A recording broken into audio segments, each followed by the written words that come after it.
Hey guys, it's Tim and I'm back with day 3 of Framing Frames, Solo, Stealthy, Overkill, as normal, and this is another guide.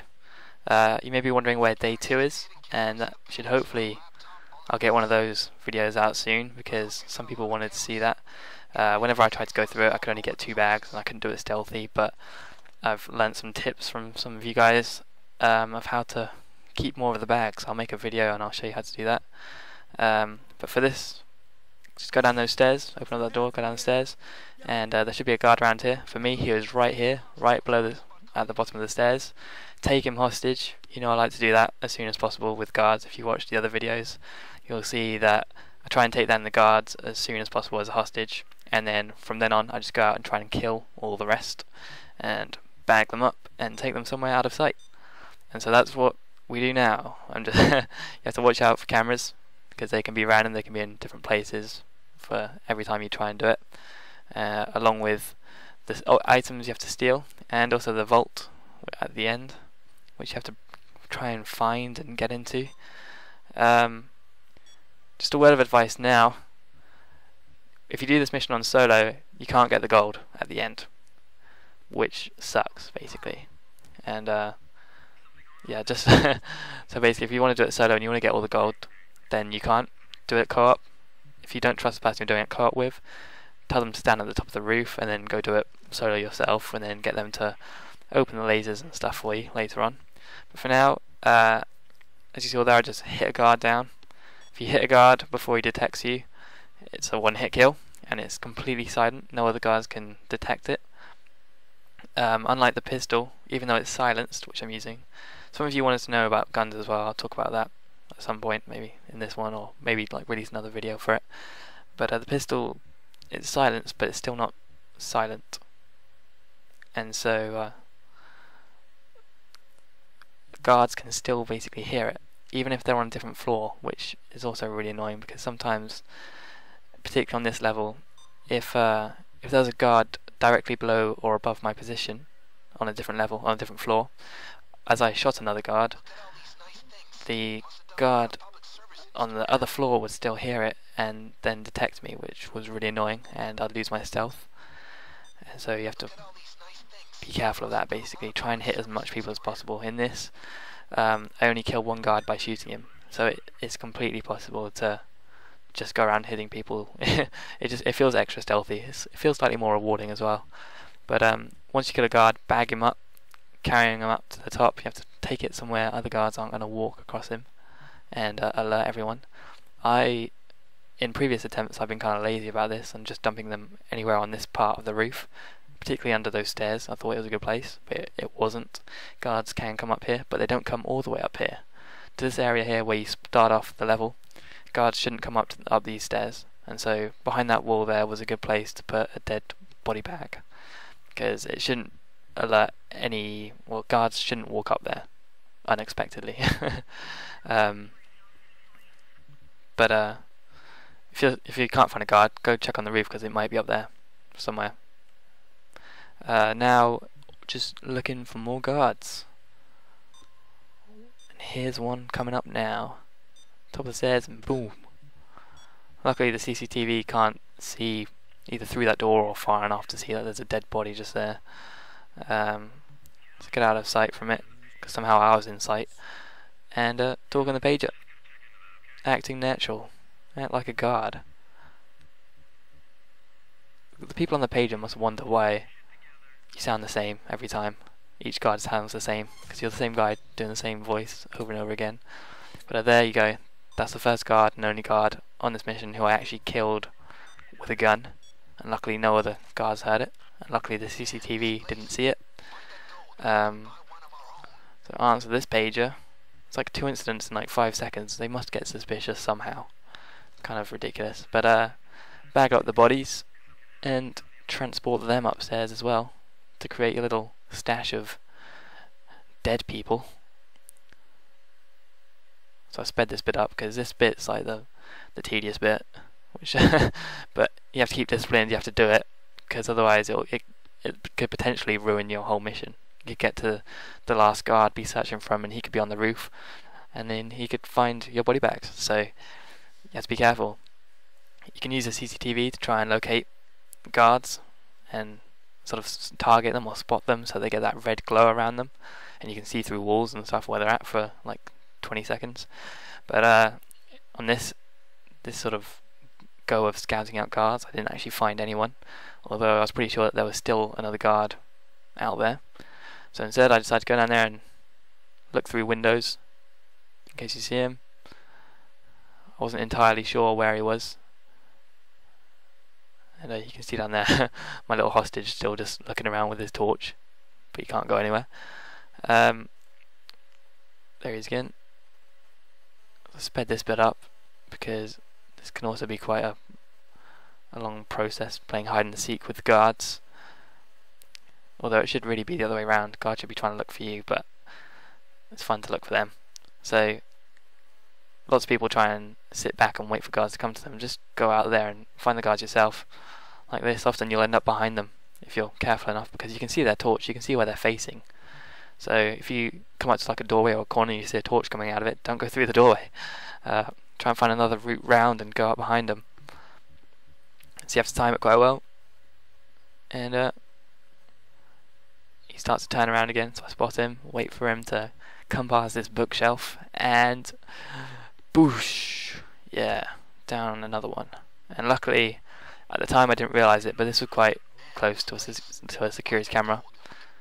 It wasn't in its sight, and it wasn't actually too close, but if I left it any longer it may have been in sight of the camera. But I didn't realise that until afterwards, where I nearly walked through the camera. You'll see that in a second. So again, bag at the body and hide from the camera. Be careful. Don't want to ruin it now. And then take him up to build up your stockpile of corpses, basically. Leave it for the vultures.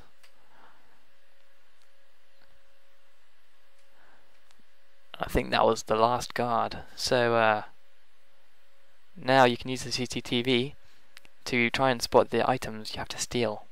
They'll sort of have like a yellow glow around them if you spot them like that. There was one there. Sorry, this is like double speed or something, so that went quite quick. So now we run down and we have to find all those items. This is like my least favourite part, because I always get 4 and then I spend ages looking for the last one. So I found the first one pretty quick because I saw it on the camera. Bam. Hard drive. Watch out for the camera. And off we go to search for more. These items can literally be anywhere, on any surface. They can be on desks, on tables, on like coffee tables and whatever you want to call it, display cases and stuff. They can also be on sofas and beds. So keep an eye out for that. Like there you can see a key card, which isn't actually important in stealth. You don't need it for the stealth part, but if you lost your stealth then you'd need it, because you need to get into a room and find a computer and download some stuff, and then yeah, so we don't need that right now. I don't know why I picked it up, it's just nice to have just in case, just as security. There's normally like, I think there's 2 lying around, and there's 3 doors overall, so you have to try and hope you pick the right ones, otherwise you have to drill in. And this is kind of like, I think of this little area as a hotspot for items you need to steal, because there's 2 little seating areas, and there's lots of little desks and small tables and things which they can be on. And here you'll see they can literally be anywhere. There's a tablet on the couch, so there's evidence there that it can literally be on anything. And that's the problem as well. You have to make sure you search all the rooms properly, because it's always that 5th object that takes ages to find, and then you get frustrated because you think the game's bugged out and that it hasn't actually spawned. But the odds are it probably has. Like, I've always thought that there was something wrong, and then I find it like 10 minutes later, and it really annoyed me. So make sure if you go into a room, search it out properly, and you'll see me not doing this. Well, you're watching me not doing it right now as a hint, actually, because later on I jumped the timer, but there you go, I take the 4th item, and you can see now it's like 13 minutes or something. And then we head in here. We zoom forwards to 21.5 minutes and we're back into the bedroom again. And that one little area, that one little corner which I didn't actually check before, that's where my final item was, and that took me like nearly 10 minutes to find it, or 7 minutes to find it, whatever you want to call it. But once you get all the items, come back up here. We have to place down all the devices one by one, which is kind of annoying that they can't just make it one big sort of put everything down at once kind of thing. We wait around for Bane to do his magic. Hold on a sec. Yeah, let him get access, do whatever he does. We wait a little bit longer, find out what to do, and as he tells you there, we have to access his personal computer, which means we have to run back downstairs where I found that first hard drive, and as you can see there's a keyboard shining through the walls. So we activate his computer. I think that activates the safe security camera, which is inside the safe and looks around and stuff, so you can see the gold, which you can't get if you're doing it on solo, which is kind of annoying still. And for me, I had a camera looking right at that desk, which is kind of annoying, but you can get around it by crouching and hiding under the desk behind a chair. You can still access the keyboard through the desk somehow. So we've turned on the camera, but now the next task is to find the vault. If we use this thing, oh, watch out for the cameras. Have to go around the side there to get that. A new camera should have been added to the camera feed. This one, well, this one here. As you can see there's a vault. That's the inside of the vault. And those are the lasers. So now we have to go find it. As Bane says earlier, go check bookshelves in particular.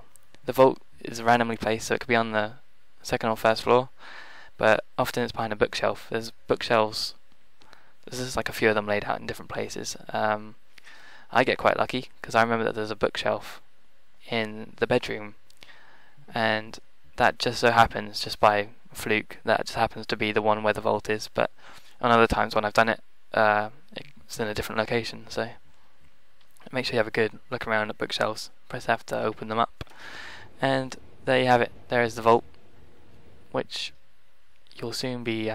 Now we have to throw coke into, and we now will rush upstairs in a second. Here we go, because we're excited, because a man's about to start throwing cocaine at us. We get to this point, and whoop, there you go, free cocaine. Unfortunately, it's not for us. Throw it over there, and try and catch the bags in midair, because then you get an achievement. Yay!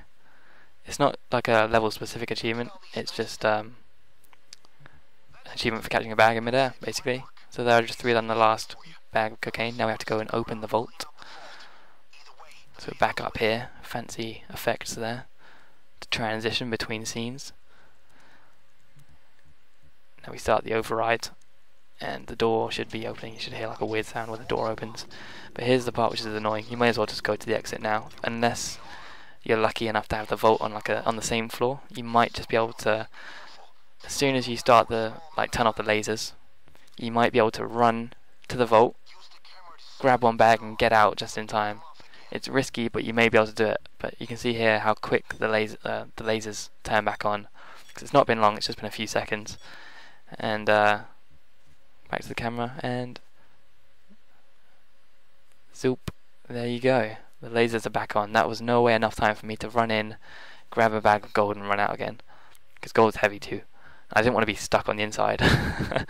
And I deploy a jammer here just to see if the lasers go away, but they don't. And even if I walked through them now with the jammer out, it would still, an alarm would go off. That's where you throw the bags of gold if you're doing it co-op. Otherwise, just exit, depressed that you didn't get some gold. And I'll probably do like a short 2-minute video of the weapons I use and the skills I have sometime soon, so keep an eye out for that. And also day 2 will hopefully be out soon, and then otherwise I'm trying to do Firestarter and like Ukrainian Job and stuff like that. So for now, thanks for watching, keep an eye out for more, and come back soon. Bye.